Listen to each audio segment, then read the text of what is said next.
Fahamerabantsika rehetra any amin'ny TJKS indray zany tenako moa dia efa fantatrareo hoe I asafa dia ny fampianarana izay atao androany dia momba ny teny fampidirana ny testamenta taloha.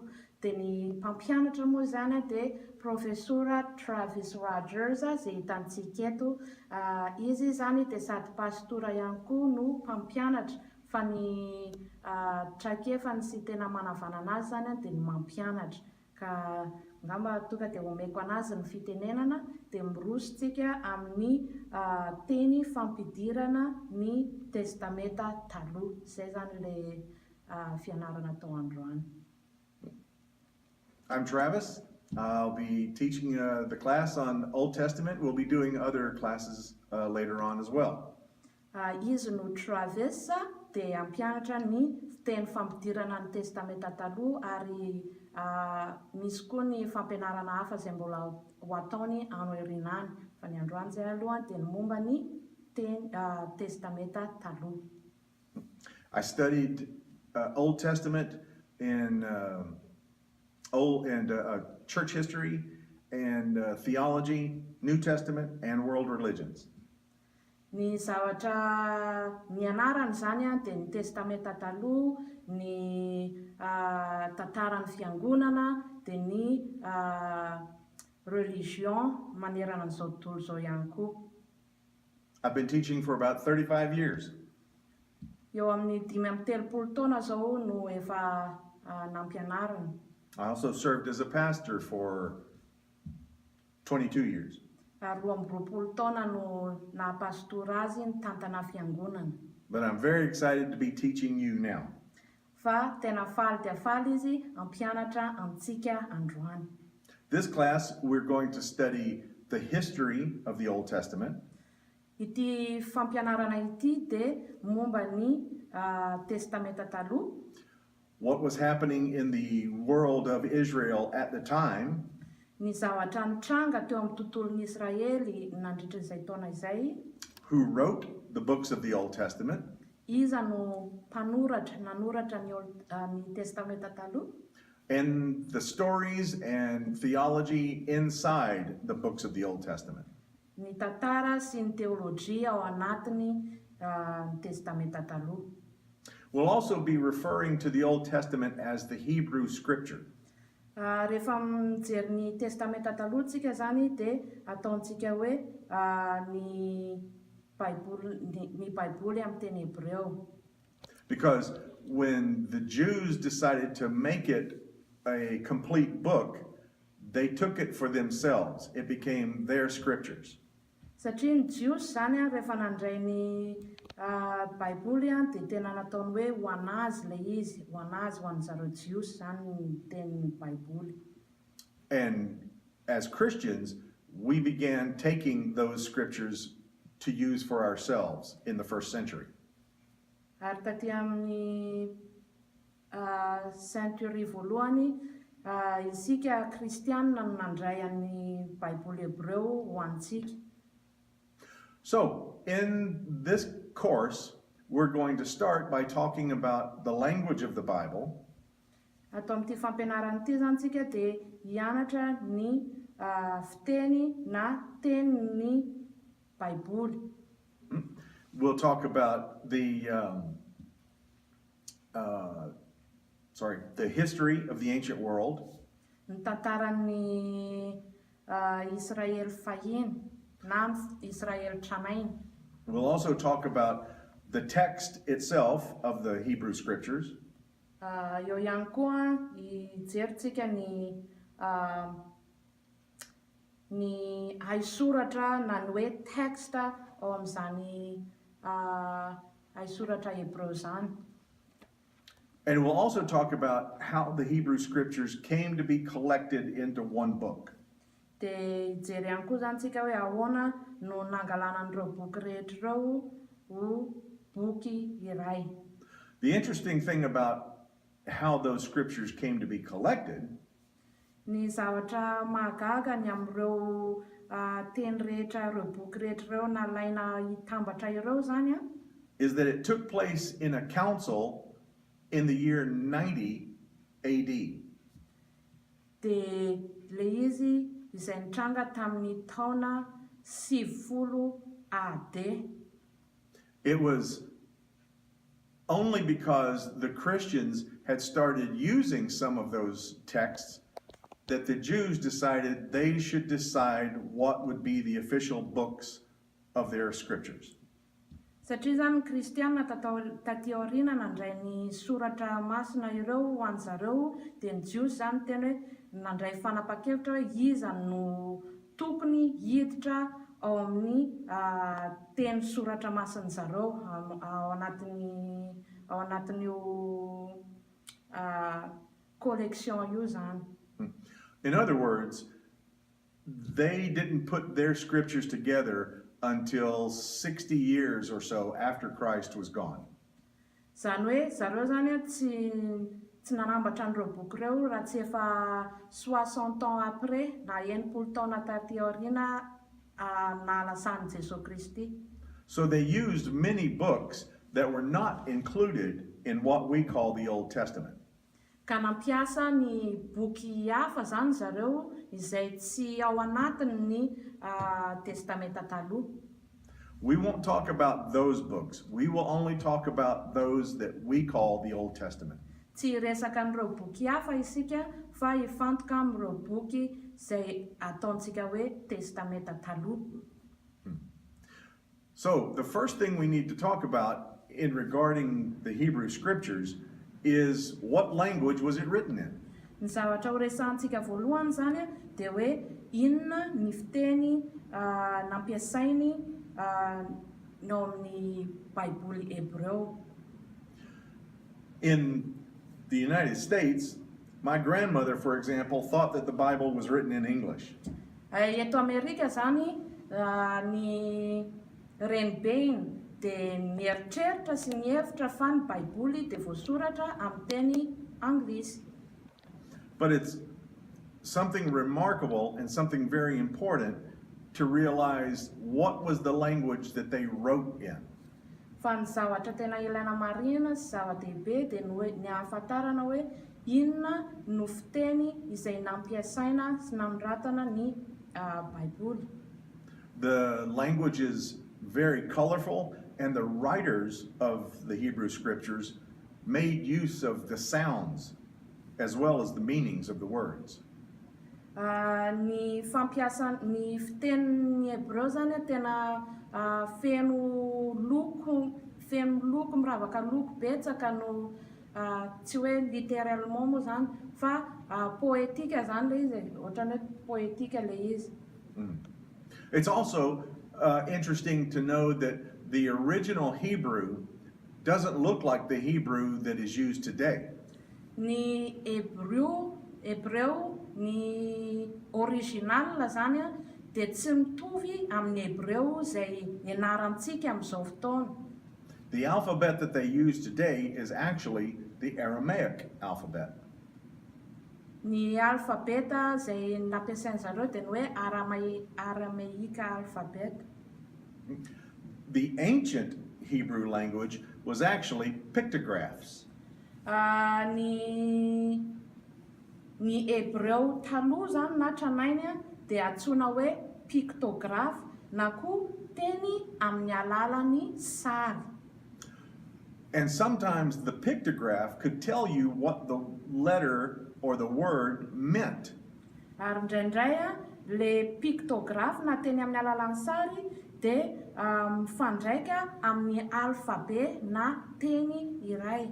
For example, the first letter in the Hebrew alphabet is Aleph. Ohatra, ny teny voalohany amin'ny alphabet amin'ny Hebreo dia hoe Aleph. The word Aleph means strong. Ny teny hoe Aleph dia midika hoe matanjaka. The pictogram for Aleph was an ox's head. Dia ny pictographe na teny amin'ny alalan'ny sary ho an'izay hoe matanjaka izay zany dia sarina omby. So an ox, of course, is strong. So Aleph means strong. Ny omby matanjaka dia dikan'izany ny aleph égal na mirindra na mirira mira matanjaka. So sometimes you can almost figure out what the words mean based on the pictures in the alphabet. Dia indraindray zany fantatra hoe inona le teny amin'ny juste amin'le hoe fijerevana an'le sary dia efa hainao zany hoe inona ny dikan'le teny. The second letter of the Hebrew alphabet is Beth. Ny alfabeta manaraka faharoa amin'ny hebreo dia hoe Beth. And Beth means house in Hebrew. Ary ny Beth amin'ny teny hebreo dia hoe trano. And when you look at the letter, the ancient letter for Beth, it's actually the floor plan of a Hebrew house. Ary rehefa jerevana zany ny hebreo tranainy na ny hebreo fahiny ny Beth dia sarina fototrana trano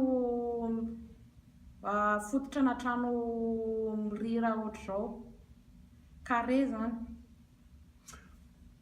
Now, the Hebrew word for father is Ab. Ny teny hebreo ny amin'ny hoe dada dia Ab. Abba. And so to spell that word, you have Aleph and Beth. Ka raha iteny an'le dada zany dia hoe Aleph dia Beth. So the word father actually comes from the two letters which mean the strong one of the house. Dia ny nazahoana an'le dada zany dia avy amin'le hoe Aleph sy Beth natambatra dia lasa hoe ilay mahery ao amin'ny tokantrano. The Hebrew letters also have numeric value. Ny hebreo koa zany dia manana valeur numérique. For example, Aleph is 1. Ohatra Aleph, mira, ray na is. So, and Beth is 2. Dia Beth, 2 na roa. So when you take the numbers of the letters for father, it's 3. Dia rehefa raisitsika zany le teny hoe dada dia chiffre 3 zay. The interesting thing also is that the number for father plus the number for the Hebrew word for mother equals the Hebrew number for the word for children. Ny zavatra mahavariana koa dia ny lettre amin'ny hoe dada sy le lettre équivalent amin'ny hoe mama dia mira ny dika teny hoe ankizy na zanaka. Sometimes it's those numbers that give us a clue as to what the scripture is really trying to talk about. Indraindray reny chiffre reny na reny numéro reny zany no matetika ahafantarana ny dika teny. For example, in the New Testament, where they use Greek, Ohatra zao amin'ny testamenta vaovao izay amin'ny teny Greek. and Greek also has number values for each letter, Dia ny Grika koa manana numéro ho an'ny alfabeta tsirairay avy. it's just an interesting fact that in Revelation, when it talks about the Antichrist and it gives the number 666, Fakta na zavatra intéressant fotsiny zany mahaliana dia ohatra ao amin'ny révélation ao amin'ny boky ny apocalypse misy an'le chiffre hoe 666 sahirana mamadika anazy amin'ny teny gasy fa 666 zany. that number is actually the number value of the name Nero Caesar.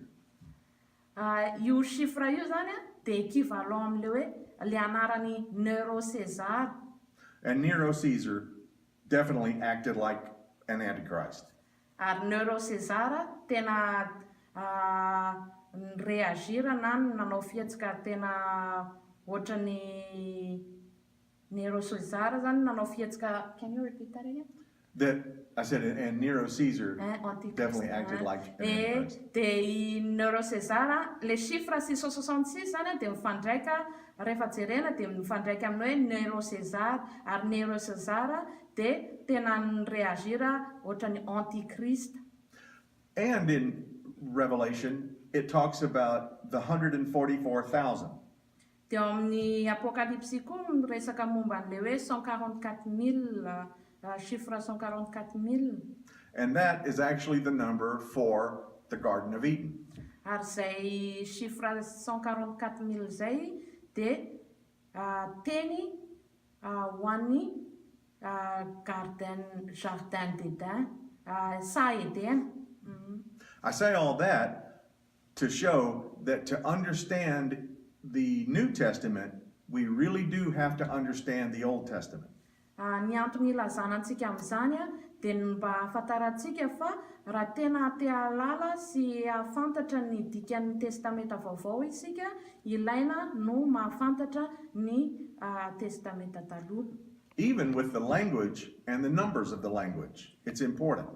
Na ny fiteny zany, na ny chiffre, ny numéro zany dia important, zava-dehibe daholo. While the New Testament is written completely in Greek, Ny testamenta vaovao dia voasoratra tanteraka amin'ny teny Grika, the Old Testament is almost entirely in Hebrew. ary ny testamenta taloha dia saika amin'ny teny Hebreo daholo. There are only 4 instances where Aramaic is used in the Old Testament. Tranga efatra fotsiny zany ny ao amin'ny testamenta taloha no hoe amin'ny teny aramaika ny ao amin'ny testamenta taloha, fa sisan'izay zany amin'ny teny Hebreo daholo. So for a long time, it was only our knowledge of Hebrew that helped us to understand the writings of the Hebrew scriptures. Hatry ny ela zany ny fahaizantsika ny teny Hebreo no nahafantarantsika ny Baiboly amin'ny teny Hebreo. But in the 1940s, they started making discoveries. Fa nanomboka tamin'ny taona 1940 nisy ny recherche vaovao, discovery, découverte, nisy ny découverte vaovao zay hitan zareo. And they found that some of the background languages helped us to understand Hebrew. Ary hitan zareo zany fa ny langue ny Hebreo taloha dia nanampy amin'ny Hebreo amin'izao fotoana, fahazahoana an'ilay teny Hebreo amin'izao fotoana. One of those ancient languages was Akkadian. Ohatra amin'ny Hebreo taloha zao dia ny hoe Akkadiana, ny fiteny Akkadiana. And many great discoveries were found of clay tablets with Akkadian writing. Ary betsaka ny soratra amin'ny tablety, izay tablety tany io zany, tablety tany izay hita hoe soratra Akkadiana ilay izy. One of those Akkadian tablets was the story of Gilgamesh. Ny soratra ao anatin'ny tableta iray amin'ireo Akkadiana amin'ny teny Akkadiana ireo zao dia ny tantaran'ny what's his name? Gilgamesh. Gilgamesh. Yeah. Gilgamesh. In the story of Gilgamesh, it actually contains the story of the flood. Ao amin'ny tantaran'ny Gilgamesh zao dia misy ny tantaran'ny safodrano. The character in the flood was not named Noah.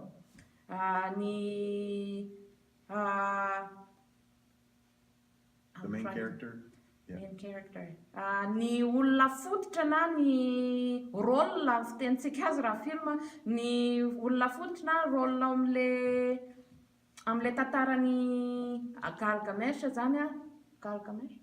Is that his name? No, actually, the character's name was Utnapishti. Do you really want to say that? No.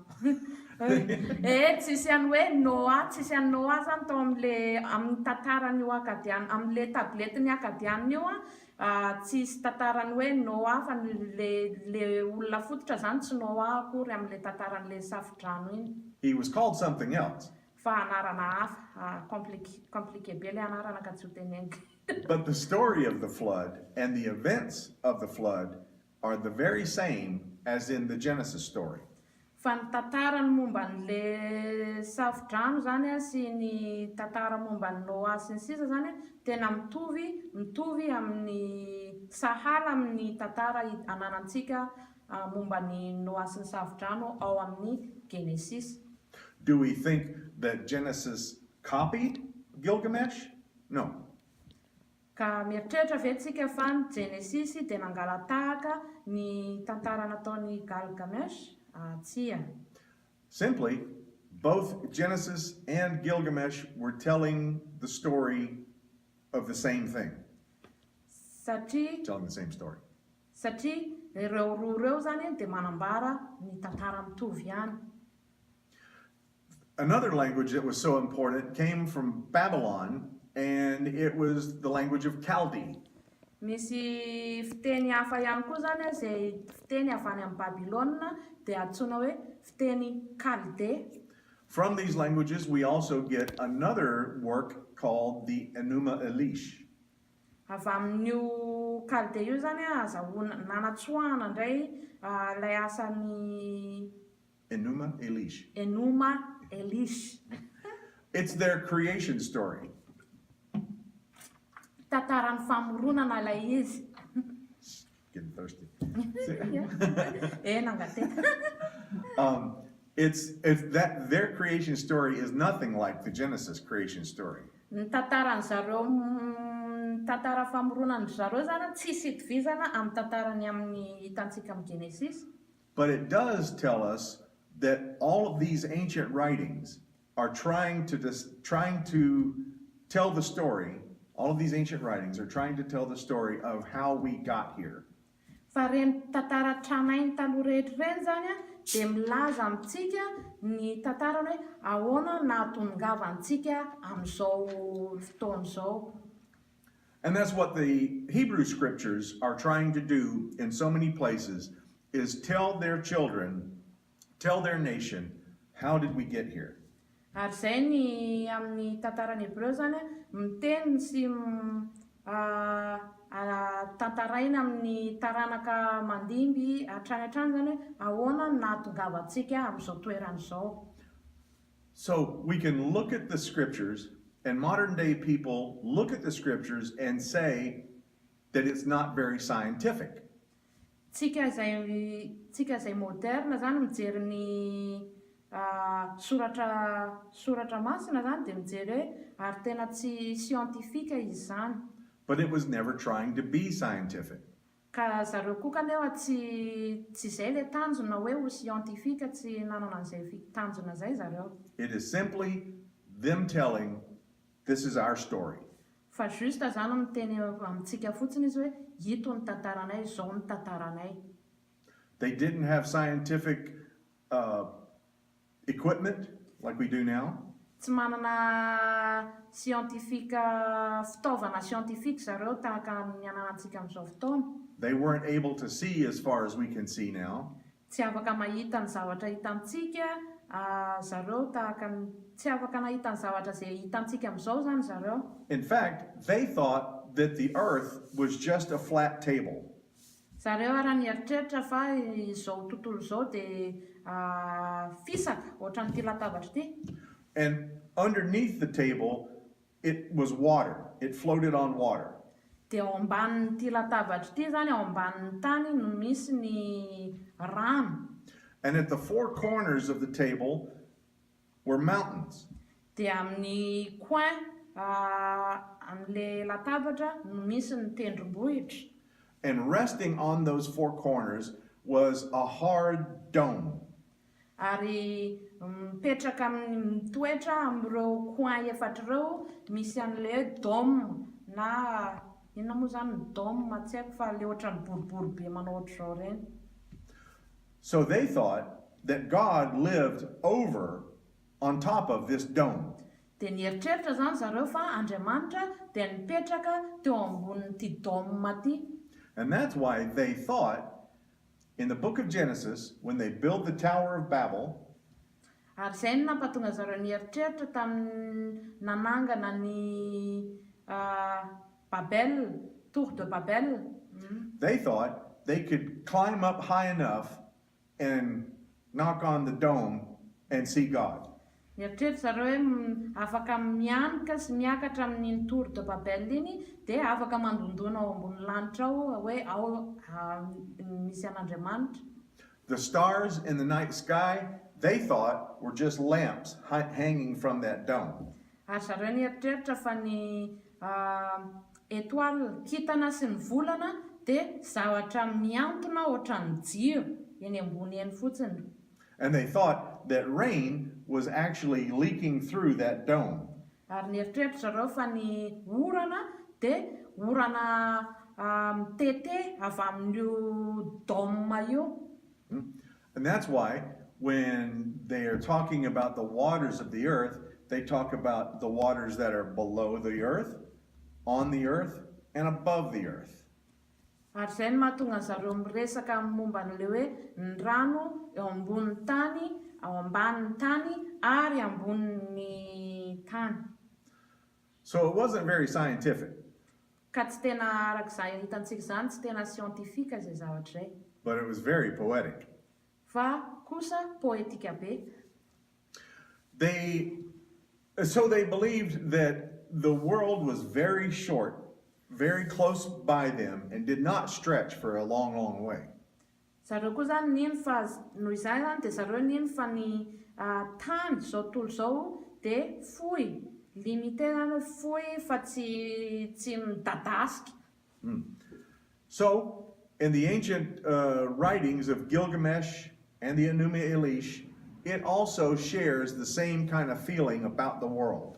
Ohatr'izay ihany koa ny fomba fijerin'ny Gilgamesh sy Enuma Elish. Enuma Elish. Ilaina soratana angamba zany. Ohatr'izay koa zany mitovitovy amin'izay koa ny fomba fijerin'ny zareo reo. Enuma Elish. Enuma Elish. Zay Enuma Elish sy Gilgamesh. Gilgamesh, right. Gilgamesh. Right. Mitovy ny fijerin'ny zareo zany hoe fisaka koa ny tany dia ohatr'izao ny dôme dia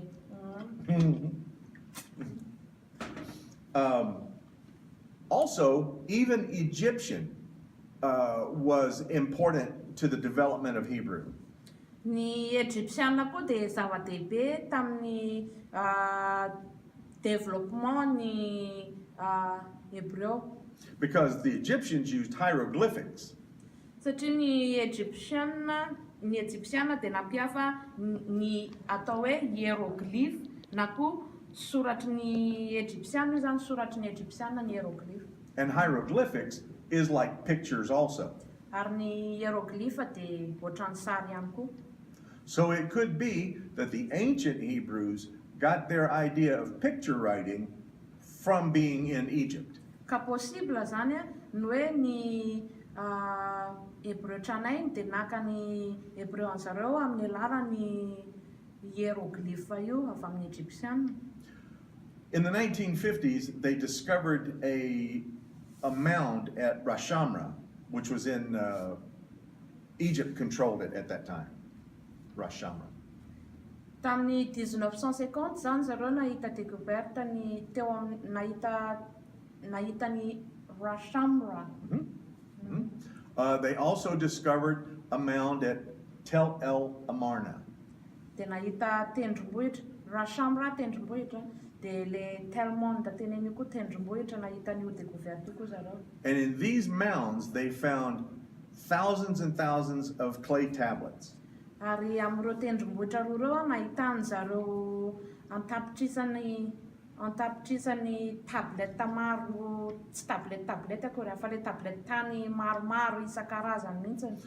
And these were, many of them, written in the language called Ugaritic. Ary voasoratra amin'ny teny ireo ny ankamaroan'ireo tabletta reo dia voasoratra amin'ny teny Ugaritic. Ugaritic was a Canaanite language. Ugaritic dia teny Kananita. It was written in a style of cuneiform. Dia ny soratra le izy zany amin'ny fomba antsoina hoe cuneiform, izany hoe soratra amin'ny alalan'ny coin, soratra amin'ny alalan'ny triangle, cuneiform, triangle. And those letters were made in the clay while the clay was wet. They would use reeds, reeds, like sticks, and make these triangle impressions in the wet clay and then let it dry. Dia ny fomba fanoratany zareo amin'ilay tableta zany le mbola lena aloha zany le fotaka tablety dia maka reeds na koa hazo dia sokirin zareo zany manoratra amin'ilay izy mbola lena iny zany manao an'ilay soratra zareo dia avela amainina rehefa avy eo. And this was one of the most important discoveries that we made in translating the Old Testament. Ary découverte important be io zany ny amin'ny fomba nandikana ny testamenta taloha. The first translations from Hebrew were made into Greek in what we call the Septuagint. Ny fandikana voalohany natao tamin'ny teny hebreo dia avy amin'ny teny grika antsontsika hoe Septuagint. The next translation was made into Latin by Jerome. Dia ny translation, ny fandikana manaraka zany dia avy amin'ny teny latina, natao amin'ny teny latina izay nataon'i Jérôme. Then the next great translation was into German by Martin Luther. Dia ny fandikana manaraka indray zany dia avy amin'ilay amin'ny teny German nataon'i Martin Luther. And for someone even as brilliant as Martin Luther, translating some of these words was very difficult. Na dia olona manam-pahaizana ohatran'ny Luther aza dia fandikana itony teny tony dia tena nanany sarotra. For example, in the book of Job, it talks about a creature called Leviathan. Ohatra zao amin'ny bokin'i Job resaka momba an'ilay biby izay ataontsika hoe Leviathan. And the translators didn't know what Leviathan was. Ary ny mpandika teny dia tsy nahay hoe tsy nahalala zany hoe inona zany Leviathan. And so they would just leave the word Leviathan. Dia satria tsy hainy hoe inona le Leviathan dia navelany amin'iny fiteny iny ihany hoe Leviathan le izy fa tsy navadika zany. In those great archaeological discoveries of the 1950s, they discovered Leviathan is a crocodile. Dia tamin'ny découverte zareo tamin'ny 1950 moa zany dia hitan'zareo hoe ny atao hoe Leviathan dia crocodile amin'ny teny gasy. And then when you read the book of Job, when it's talking about Leviathan and it describes it, it talks about the great tail. It talks about the 2 rows of armor on his back. It talks about everything that we know a crocodile is. Dia ny ahafantarantsika hoe crocodile le biby Leviathan io dia satria rehefa mamaky ny bokin'i Job isika dia ny fomba amaritany ny rambo, ny lamosy, ny description le biby zany dia tena mitovy amin'ilay description izay ahafantarantsika hoe crocodile amin'izao fotoana. It's the same thing with behemoth that's talked about in Job. Ohatr'izany ihany koa ilay biby anankiray hoe behemoth angamba le izy amin'ny teny gasy, tsy haiko ilaina sokafana amin'ny Baiboly fa. Now we know that behemoth is a hippopotamus. Zao no fantatritsika fa zany hoe behemoth zany na behemoth tsy haiko zay ve le izy eo amin'ny Baiboly ao mba jery kely azafady fa misy an'ilay biby anankiroa hoe Leviathan dia le behemoth dia le behemoth io zany zao fantatritsika hoe hippopotame. But the discoveries of those Ugaritic tablets also helped us to translate the book of Psalms better than ever before.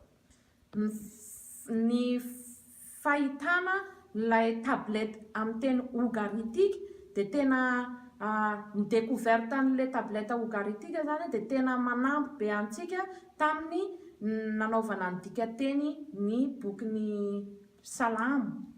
In fact, some of those Psalms that we have in our Old Testament were actually written by the Canaanites.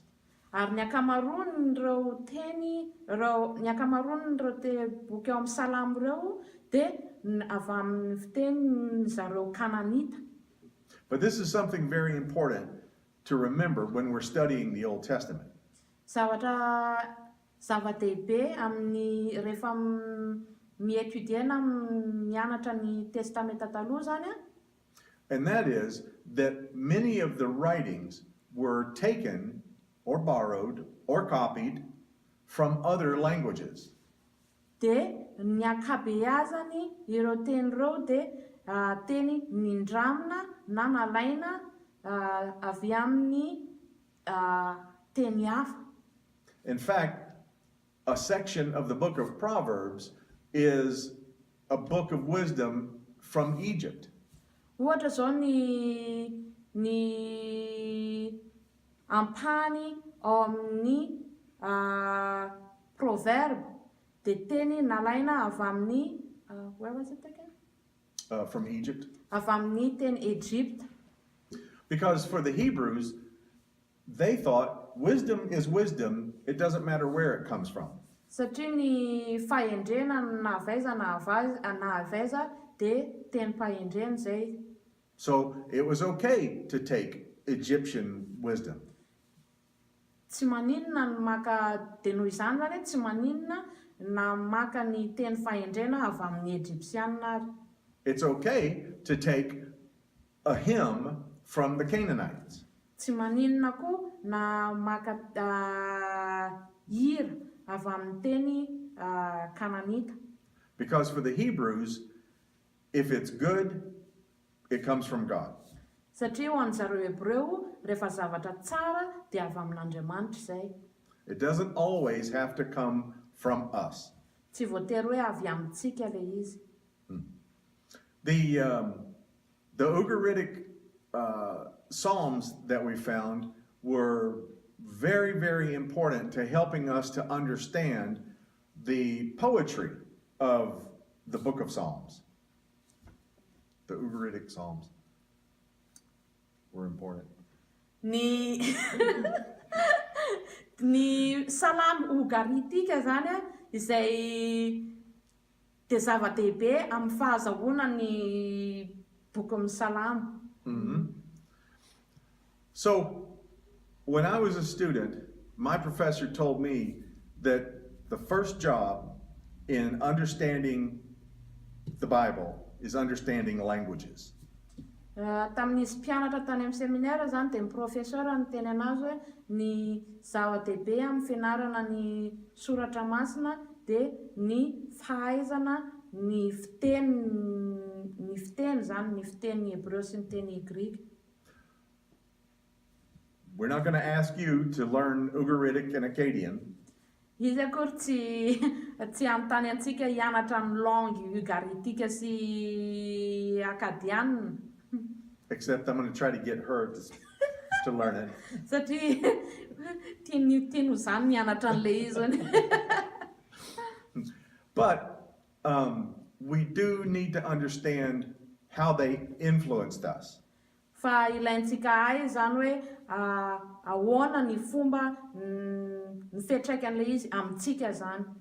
And sometimes we have to realize that the scripture doesn't always say exactly what we thought it said before. Ary matetika zany tsy ny soratra masina dia tsy miteny tsy manambara mazava amintsika hoe matetika tsy manambara amintsika izay nieritreretintsika hoe zavatra nolazainy.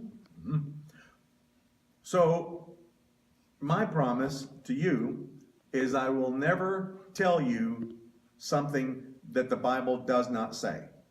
Ka ny teny fampatikina izay omeko anareo zany dia tsy laza aminareo mihitsy ny aho zavatra izay tsy lazainy Baiboly. But I will also promise that I will tell you exactly what it does say. Fa mampanantena anareo koa aho fa ilaza anareo hoe inona marina no lazain'ny baiboly. even when it may be uncomfortable. Enina dia somary manahirana azy zany. But I won't tell you about those yet. Fa tsy teneniko anareo aloha hoe inona izay zavatra izay. So from those languages, Akkadian and Chaldean, Ugaritic and Egyptian, we developed the Hebrew language, and alongside with that grew the Aramaic language. Ka avy amin'ireo teny akadianina, kaldianina, ugaritika, egyptianina ireo zany nivoahan'ilay teny hebreo dia nazahoana ihany koa ny teny arameika. And Aramaic became the most important language of the ancient Middle East. Ary ny arameika no lasa teny fiteny important na zava-dehibe tamin'izareo faritra est, Middle East. And Hebrew and Aramaic grew side by side together. Dia ny hebreo sy ny arameika, ny teny hebreo sy ny arameika niaraka ny lehibe. So that Hebrew would later adopt the Aramaic alphabet and writing. Ka taty aoriana ny hebreo dia niadopte ny teny arameika, ny teny alfabeta arameika. So that the Hebrew pictograms would be replaced by the Aramaic script. Dia ny pictogramma hebreo lasa mivadika ho what Aramaic? Aramaic script. Lasa mivadika ho script arameika. But even when you look at Aramaic today, if you remember what the Hebrew looked like, they still are very close together. Fa na dia mijery ny fitenin'ny arameika amin'izao fotoana ary tsika dia hita amintsika fa tena mbola misy itovizana be amin'ny teny hebreo ilay izy. And Aramaic would become the language that people would speak on the streets. Ary arameika no lasa fitenin'ny olona eny an-tanan-dehibe. And it would be the most important language of the region until Arabic. Ary lasa fiteny important na lehibe lasa io zany no fiteny important dia après an'izay ny arabika. When Jesus was talking in the streets, talking with his disciples, they would speak Aramaic. Jesosy rehefa niresaka amin'ny mpianany sy teny an-dalana dia miteny arameika izy. In the temple and in the synagogue, they would read Hebrew. Ao amin'ny tempoly sy any amin'ny sinagoga dia mamaky amin'ny teny hebreo zareo. So in Jesus' time, the language of religion was Hebrew, the language of communication was Aramaic. Ka tamin'ny fotoanan Jesosy zany ny fiteny ao am-piangonana dia hebreo, fa ny fiteny miteny hebreo, fa rehefa fiteny eny an-dalana dia teny arameika. Ohatran'ny hoe ny amintsika ihany zany hoe efa any am-pianarana dia teny frantsay, fa rehefa eny an-dalana dia teny gasy. And of course, after the time of Alexander the Great, then Greek would also be spoken very much. Teny grika koa dia niresahana matetika tamin'ny andron'ny Alexandre le Grand. When the Romans came, then Latin was introduced. Dia rehefa tonga ny Romanina dia niditra indray ny teny latina. But by that time, the books of the Old Testament had already been written.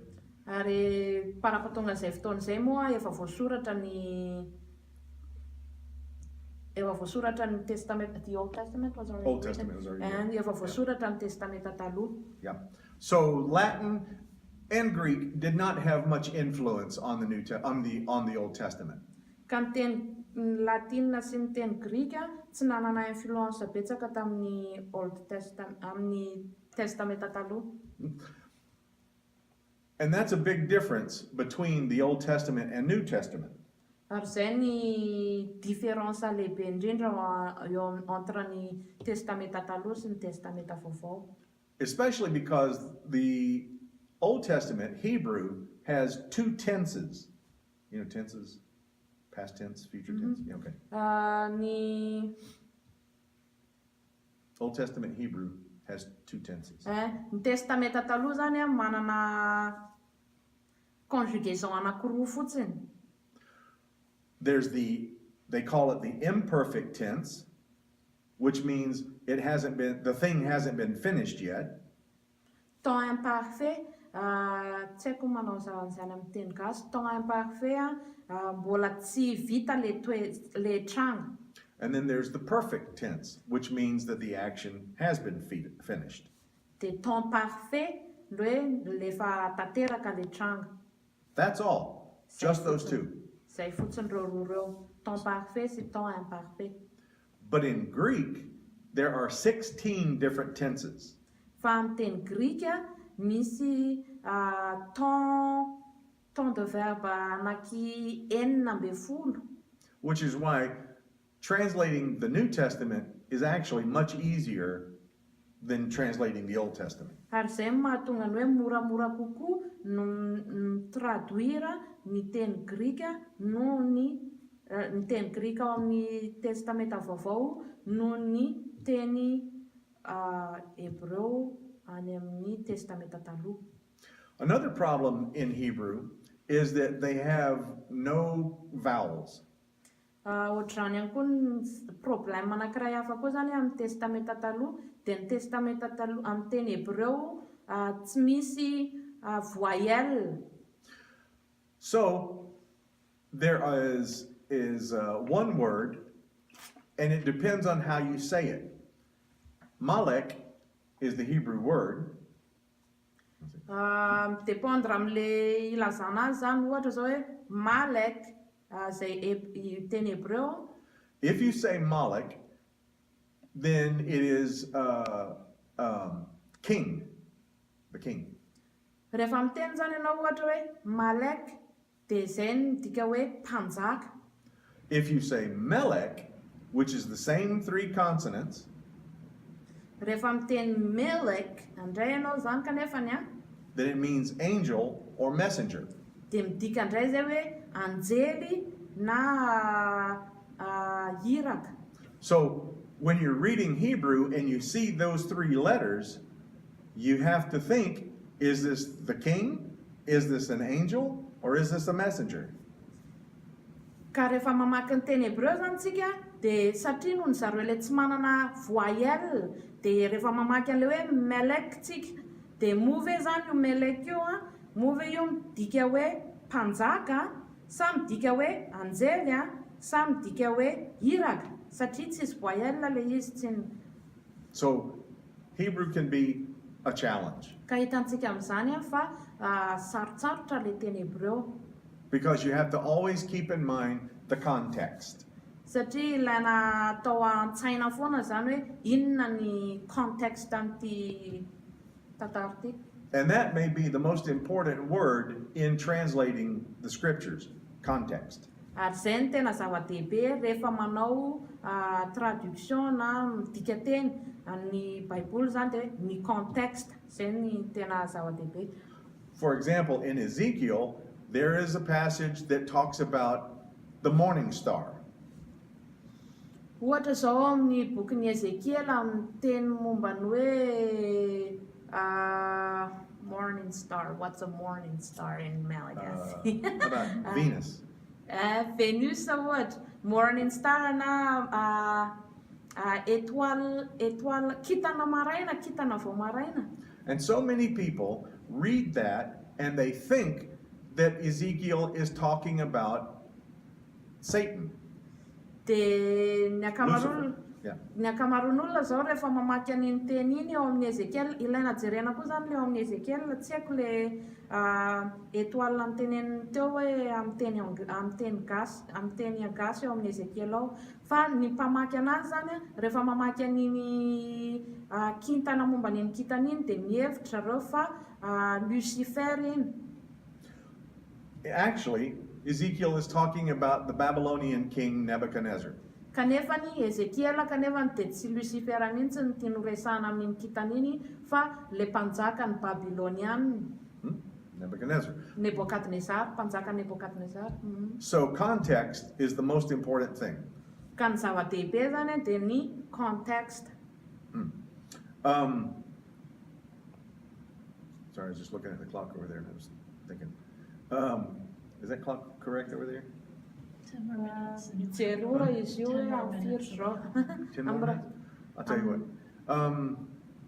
This is a good place to stop for part one. Talking about the languages, remembering the context that's involved. But some of the other things that we're going to talk about are certain methods of interpreting the scripture. Tapitreto zany aloha ny première partie dia ny langue zany ny fiteny ny jerentsika teo dia ny importance ny context. One of those is the historical critical method. What are we talking about now? One of those methods of interpreting scriptures. Ny fomba fandikana ny teny soratra masina koa zany a dia ny zava-dehibe ny méthode fampiasa dia ny méthode anankiray zany dia ny hoe historical critical method na koa fandinihana na fitsarana ny soratra amin'ny alalan'ny tantara. That just means what was history telling us about what was happening at the same time. Dia ny dikan'izay zany dia hoe inona no lazain'ny tantara momba ny, can you repeat that again? Yeah, that method is simply telling us, we're examining what history is telling us at that time. Hoe inona no lazain'ny tantara antsika nandritrin'izay fepitaona izay nandritrin'iny fepitaona iny. And another one is literary criticism. When we look at the literature and how it's written. Dia ny méthode anankiray hafa indray zany ny ataontsika hoe literary criticism na ny fitsarana ny soratra amin'ny fomba littéraire. Because sometimes the way a story is told is just as important as to what the story is telling.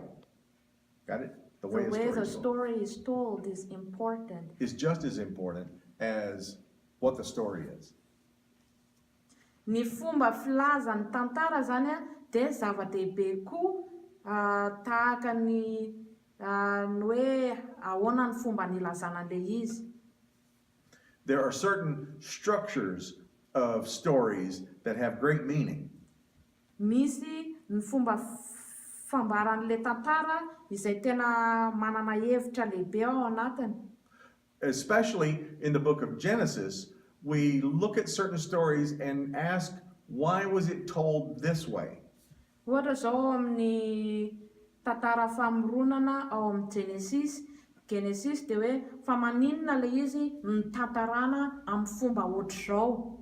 There's also a third thing called textual criticism.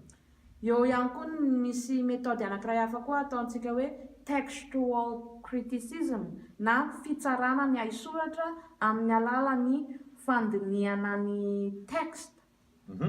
This is going to talk to us about the way that the different writings were handed down to us. First they were clay tablets, then they were scrolls, then there was papyrus sheets.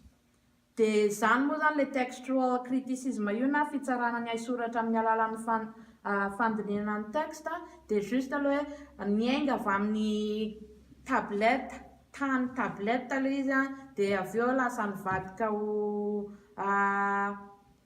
hieroglyph, no, from tablet to Scroll? To scroll, horonan taratasy dia avy eo amin'ny horonan taratasy indray lasa mivadika papyrus dia avy amin'ny papyrus indray. And then sometimes there would be changes when you went from one to the next. Ary rehefa mivadika amin'ny fomba texte iray ka amin'ny texte iray dia misy zavatra miova ao.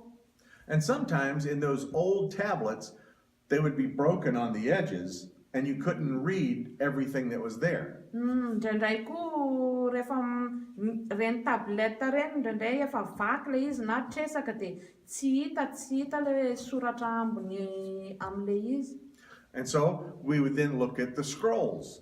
Dia lasa mijery an'ilay scroll indray zany tsika mijery an'ilay horonan taratasy.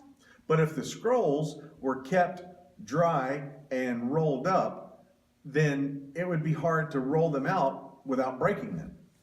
Dia kanefa reny oronan-taratasy reny, satria ilay izy miorona ohatr'izao ka rehefa sokafana dia indraindray raha vohatra ilay izy ka tsy maina dia lasa rovotra ihany koa.